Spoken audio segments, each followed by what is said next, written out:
And from that, what sort of a regime, what sort of training regime did you have for the Olympics? So how much of different activities did you do?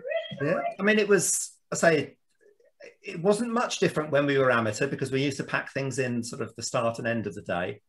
But in the build up to Sydney, we used to have two different types of days. So Mondays, Tuesdays, Thursdays, Fridays, I would drive from here to Henley and I would do 3 training sessions on each of those days. So you'd have 2 in the morning and 1 in the afternoon.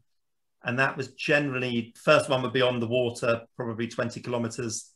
The second one would be in the gym for about an hour, hour and a half. And then the afternoon one would probably be either be on the rowing machine or on the water, and would be another 16 kilometers. The 3 half days that we would get would be Wednesday, Saturday, Sunday. And Jürgen was our coach and he used to call them half days, but half of 3 is not 2. So yeah, on our half days, we'd do 2 trainings. They were both of them in the morning, probably both on the water. And so in general, we were doing something in the region of 18 training sessions a week. Actually, I did once work out the maths that relative to the races we did at the Olympics at the end of the 4-year cycle, in that 4 years, for every stroke we did in the Olympics, we practiced each one 18,000 times. Wow. As a ratio of training to racing. Incredible. So what kind of, if the race is 3,000 meters, is that right? 2,000. Yep. 2,000 meters. Yep. And that takes how many minutes? If you want to win in 2,000, 5 minutes, 56.24 seconds. About 6 minutes, 6-minute effort. So if each of your training sessions are roughly an hour, was it? Or an hour and a half? Hour and a half. So because of the peculiarities of rowing, it's this mixture of power and endurance. A lot of our training would be endurance. So even in one session, we'd be doing 10 times distance or 8 times the distance, albeit at a lower intensity. Yeah. But yeah, we would only do relative higher intensity training, probably less than 10% of the time.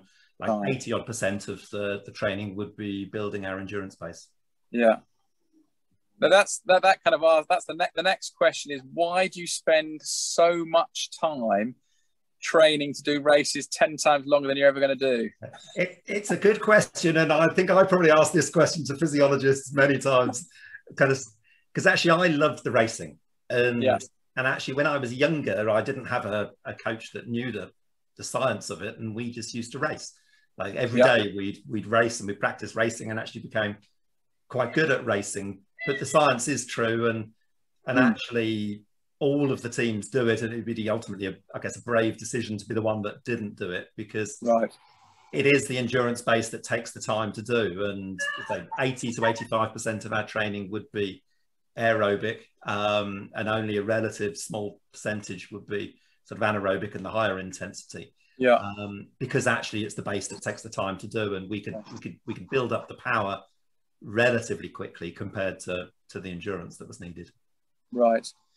And so what kind of intensity level would you be operating at? If it was an hour and a half, what kind of your maximum power output would you be doing? We do it whether in power or speed. So speed would be our judge. So we would have, and this was something that